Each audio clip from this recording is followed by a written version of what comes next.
Hey, this is your bestie in grief, Ashley. Welcome to the Calm Sphere podcast, your official go-to safe space where we talk about grief, healing, mental health, faith, and nervous system support in a way that feels honest, gentle, and most importantly, human. You don't have to have it all together when you're here. You just have to show up, and I'm really glad you chose to do so today. Okay, so in the first episode, we covered my testimony, who I am, and this episode, I really want to get deeper into that. I want you guys to really understand why I created this podcast and just how I got to this point in my life. This episode is not to scare anyone. It is not to shame anyone.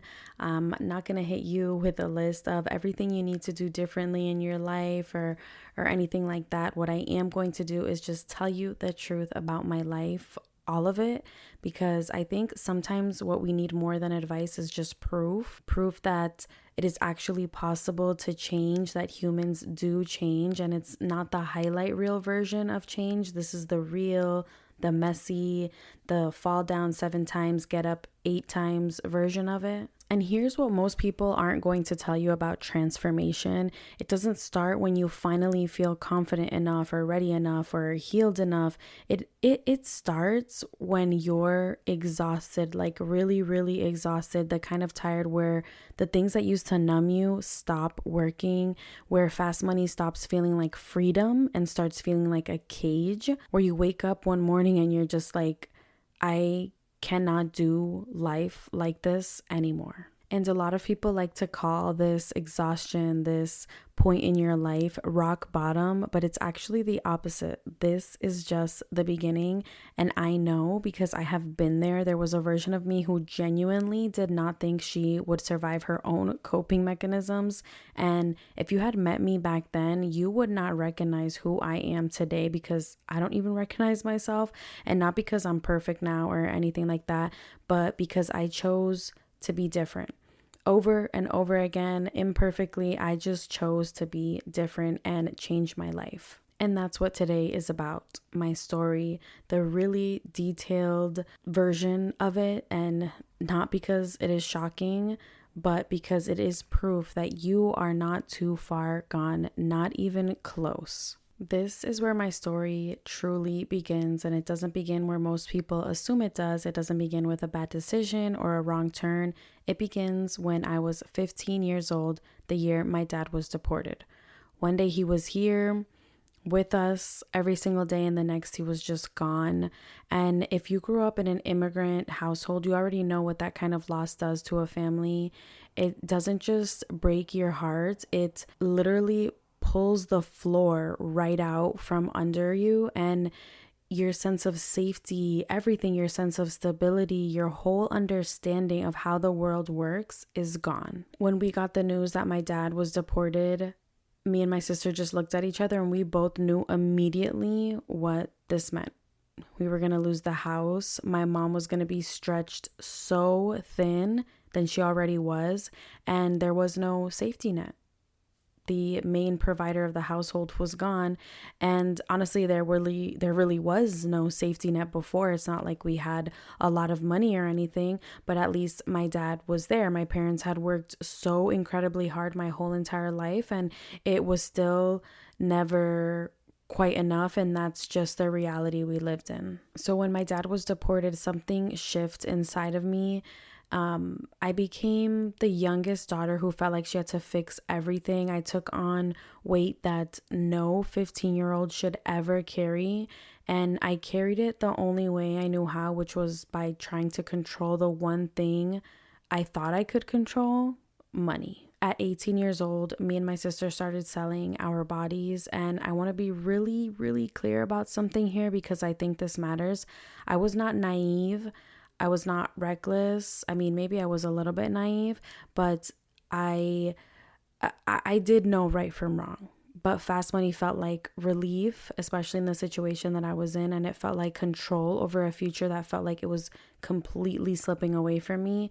So it was the websites, it was the strangers in hotel rooms, it was burner phones, vanilla cards, and underneath all of it, painkillers and weed every single day just to keep moving, just to numb it all. And I wasn't chasing pleasure. And I really want you to hear that. I was chasing control. Back then, I thought I was chasing pleasure, but now I know what I was actually looking for was control of my life. And when you grow up without financial safety, that difference actually matters.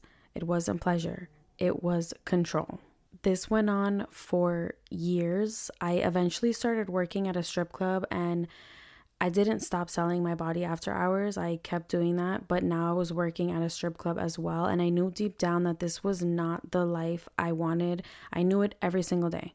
But wanting something different and believing you deserve it is something very distinct, and it's just two very different things. And I did not believe that I deserved better. Not yet, at least. Here's the part that people don't say out loud though. And I think this is the most important part, and I really need you to listen up. Fast money rewires your nervous system. Once your body gets used to that quick dopamine, the quick cash, the quick escape from whatever it is that you're feeling, normal life starts to feel unbearable. Slow money, honestly, it feels insulting. A regular Tuesday feels like torture. Your whole system gets calibrated to intensity, and when the intensity is gone, you don't feel peace. You actually feel withdrawal. I was doing all of this in Los Angeles, California. Eventually I left there. I tried to start over. I came back to Florida. I told myself I was done, and I meant it every single time. I really, really wanted to be done. But even when I genuinely tried to leave, the pattern followed me. I ended up working at a restaurant where we wore minimal clothing, and I remember standing there thinking like, okay, this is different, but actually it wasn't different, because once again my body was the product, and once again the male gaze was paying my bills, and I hated it. I hated myself for being back there. I felt so ashamed all over again. So since I was still selling my body to a certain extent, I just decided like, why not go back to the strip club? And I opened an OnlyFans, and at the same time I signed up for college. So I made this deal with myself, like, once I graduate, I am done. I am out of this life. But I was still abusing painkillers. I still needed to numb myself because I knew what I was doing was not authentic and genuine to myself. I was still smoking weed, and now I was adding alcohol into the mix, and I wasn't living. I was just managing my pain every single day and just trying to get through the day to get to the next day, honestly. And the hardest truth that I can share with you about that season of my life is I did not feel worthy of a bright future. That is the real thing underneath all of it. Not the substances, not the industry, not the choices. The belief that my body was the only valuable thing I had to offer the world. That is what kept me stuck for 7, almost 8 years, until the moment that changed everything. My sister passed away. And we spoke a little more about this in the first episode.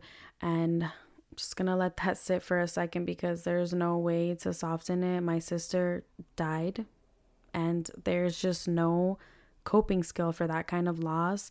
Nothing in my toolkit prepared me for it. And shortly after she passed, I found out I was pregnant with twins. 2 very big life events back to back, grief and responsibility, and life asking me in the most direct way possible, what are you going to do now? It felt like God was speaking to me, and not like in this dramatic, loud way. It was just clear as day that he was telling me, you cannot keep living like this.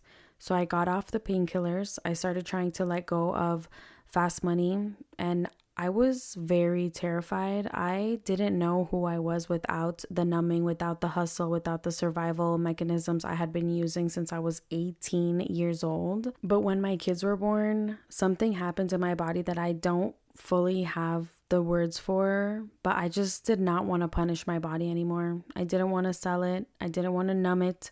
And for the first time, I wanted to be in it, just purely present in my body. My sister always wanted to leave that life, and she never wanted me in it either. So in honoring her, I started honoring myself. But let me be honest with you, because I promised I would be. Transformation was not instant. It was not a clean break. I put down one thing and picked up another. The painkillers became alcohol and weed every single day. Grief hurt too much to feel sober. I was not healed. I was not even on the path to getting healed. I thought I was, but I was just numbing myself differently. And in the last episode, I talked more on this about how I just felt like I wasn't a good mom and my kids didn't deserve a mom like me, because it took me 2 years to really start building a genuine relationship with God and a real relationship with my body. Depending on when you're listening to this, I recorded this in the middle of March. I have been sober from marijuana for 265 days, and I stopped drinking alcohol 118 days ago. And for the first time in my entire adult life, I feel clear, I feel present, I feel safe inside my own body. And that is not a small thing for me. It is everything to me. I graduated with my bachelor's degree in human services. I am breaking generational cycles in my family. I am a 2026 bride. I am working on my business. I am doing all these things for myself when a few years ago, I truly believed I did not deserve any of this, and I didn't even think I would ever accomplish any of the things that I just mentioned to you. So here's what I want to leave you with today. Change does not start when you feel ready. It starts when your nervous system simply it can't survive the way it has been surviving anymore. And that's not weakness. Please hear me when I say that. That does not mean you're broken or you're starting from rock bottom. That is your body finally telling you the truth. And listen to your body. Please listen to it. Grief didn't ruin my life. It interrupted it, and it forced me to stop running long enough to feel what I had been outrunning for years. And yes, that was the most painful thing I have ever been through. But in this odd way, it also saved me. And maybe your interruption looks like grief or burnout or addiction or becoming a mother, or maybe it's just a quiet moment where you look around at your life or you look in the mirror and you realize you're exhausted from surviving it. Whatever it is, I want you to know that that moment is not the end of your story. It is the turning point of your story. You're not behind. Your past doesn't disqualify you from a meaningful, full, beautiful life. I need you to really, really listen to that. The things you have done to survive do not define what you are capable of becoming. If I could leave a decade-long survival cycle, if I could reclaim my body and my mind and my faith, if I could rebuild my life from something that felt like rubble, like nothing, so can you. Not overnight, not perfectly, but honestly, one day at a time, one choice at a time, with real support around you. You do not have to do this alone. That is literally why I am here. So if something here helped, that means that your nervous system felt a little safety today. Please follow the Calmsphere podcast, leave a 5-star review if you loved this episode, and tell me what you're taking with you. Remember, by listening, you are taking one step toward the life you deserve. I'll meet you right here next time.